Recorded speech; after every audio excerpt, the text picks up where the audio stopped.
회사가 있고요. 회사의 명목상 대표이사가 있습니다.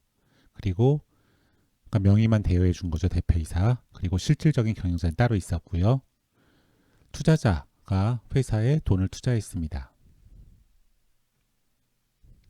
그런데 이 회사를 지배하고 있던 이 실질적 경영자가 돈을 빼돌려서 다 사용해서 잔액이 영원이 됐어요. 이 사실을 뒤늦게 알게 된 투자자가 화가 나서 명목상 대표이사랑 실질적 경영자를 횡령과 배임으로 고발을 했습니다. 그러니까 명목상 대표이사는 나는 명의만 대여해줬고 회사에 대해서 전혀 몰라요. 모른다 라고 하고요. 실질적 경영자는 사용한 건 맞는데 모두 다 회사를 위해서 사용한 돈이다. 이렇게 변명을 하고 있습니다. 그러면 형사사건에서 어떻게 될까요? 처리가. 정말 몰랐다고 한다면 횡령이나 배임의 고의가 없는 거니까요. 무죄를 선고할 수밖에 없을 겁니다. 법원으로서는. 이 실적 경영자는 회사를 위해 사용했다고 자기가 썼다고 인정하고 있기 때문에 이제 이게 횡령이나 배임에 해당되는가가 문제가 될 텐데요. 원래 형사에서는 입증 책임이 검사에게 있기 때문에 검사가 유죄를 입증해야 되기 때문에 이거를 회사를 위해 사용하지 않고 사적으로 사용했다는 것을 검사가 다 증명해야 되느냐가 문제가 됩니다.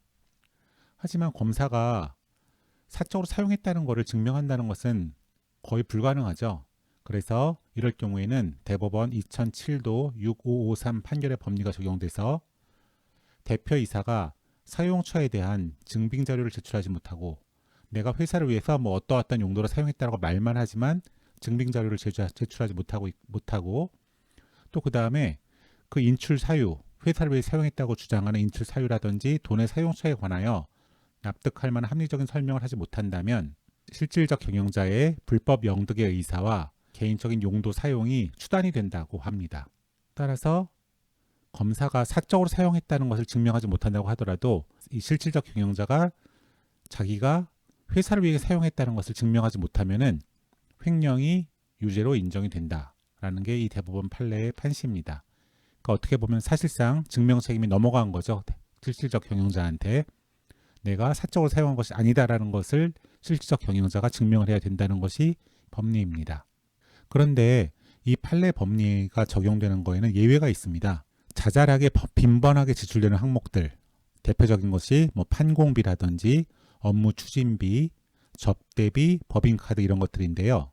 만약에 이런 것들 사용에 관해서 회사의 사규 같은데 이런 용도의 판공비 같은 경우에는 사용 용도라든지 목적의 제한이 없다라든지 아니면 사후에 증빙 자료를 제출할 의무가 없다라든지 그러니까 사규에 만약에 업무 추진비는 어떠한 용도로 어떠한 목적으로만 사용할 수 있습니다 라는 식의 어떤 규정이 없거나 사규에 접대비라든지 법인카드 사용에는 사후에 사용하시고 증빙 자료를 반드시 제출해야 됩니다 이런 식의 규정이 없거나 또는 이런 항목들이 직무 수행에 드는 경비를 보전해주는 차원의 실비 변상적 급여의 성격을 갖는 항목들 같은 경우에는 이 법리가 적용이 안 된다고 봅니다.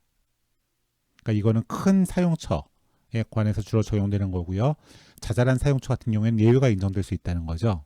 그래서 이런 것들에 해당될 경우에는 만약에 실질적 경영자가 일부 사용처를 소명했고 예를 들어서 내가 업무 추진비로 2월에 200만 원을 사용했는데 100만 원에 대해서 사용처를 소명했다고 한다면 그러면 나머지 100만 원에 대해서 증빙 자료를 제출 못하고 구체적 사용처를 밝히지 못한다고 하더라도 이 불법 영득의 의사와 개인적 용도 사용이 추단되지 않는다고 봅니다. 이게 대법원 2007도 5899의 법리인데요. 그렇기 때문에 이럴 경우에는 원칙으로 돌아가서 검사가 실질적 경영자가 이런 항목들을 개인적 용도로 사용했다는 걸 증명하거나 합리적인 범위를 넘어서서 과다하게 지출하였다는 것을 증명해야지만 횡령이라든지 배임의 유죄가 가능하다는 것이 이 판례의 법리입니다. 그러니까 입증 책임이 사실상 전환되는 그런 법리가 있고요. 특수한 항목들 같은 경우에는 다시 원칙으로 돌아가서 검사가 입증 책임을 진다는 것이 형사사건에서의 판례의 법리입니다. 그러면 민사사건에서는 어떻게 되느냐? 만약 이런 일이 발생했다고 한다면 회사는 이 실질적 경영자를 상대로 민법 750조 불법 행위로 인한 손해배상 책임을 청구할 수가 있습니다. 만약에 형사사건에서 횡령 유죄로 인정됐다고 한다면 실질적 경영자는 전액의 손해배상 책임을 지게 됩니다. 과실상해 같은 것도 인정 안 된다는 거죠. 형사 없는 민사사건의 증명책임은 검사를 원고로 피고인을 피고로 보아 아래 형사 법리를 적용하는 경우가 많습니다. 명목상 대표이사는 어떻게 되느냐? 회사는 상법 399조의 대표이사로서의 선관주의 의무 위반을 이유로 손해배상 청구를 할 수가 있습니다. 이때 명목상 대표이사가 난 몰랐다라고 항변할 수 있느냐? 민사소송에서는 대표이사로 되어 있는 사람이 이런 일을 몰랐다는 것 자체가 감시 의무라든지 대표이사로서의 주의 의무를 위반한 것이 되기 때문에 몰랐다는 것 자체가 채무 불이행에 해당됩니다. 그렇기 때문에 당연히 책임을 져야 되고요. 그래서 민사사건에서는 난 몰랐다라는 것이 형사책임과 달라서 면책 사유가 되지 않습니다. 이럴 경우에 대표이사에 대해서 과실상계가 되느냐를 생각해 볼 수 있는데요. 만약에 명목상 대표이사와 실질적 경영자가 경제적 공동체를 이루고 동일한 이해관계 내에 있다고 한다면 그 이익을 함께 향유할 수 있는 그런 관계에 있다고 한다면 과실상계는 보통 인정하지 않는 것이 하급심의 경향입니다. 그래서 만약에 남편이 실질적 경영자고 부인이 명목상 대표이사라고 한다면은 이 사람들은 경제적 공동체를 이루고 있는 거죠. 그렇기 때문에 이럴 때는 명목상 대표이사도 연대해서 함께 전액에 대해서 손해배상 책임을 지게 됩니다. 하지만 만약에 단순한 명의대여에 불과하고 명목상 대표이사가 명의대여로 얻은 이득이 하나도 없다고 한다면 예를 들어서 친구인데 나 사업하는데 명의만 좀 빌려달라라고 해갖고 그냥 명의만 빌려줬을 뿐이고 어떤 대가도 받지 않았다고 한다면은 하급심들은 대체로 과실상계를 적용하는 경우가 많이 있습니다. 그래서 100의 책임을 진다면 30의 책임만 인정한다거나 50의 책임만 인정한다거나 그건 사건 따라 다르겠죠.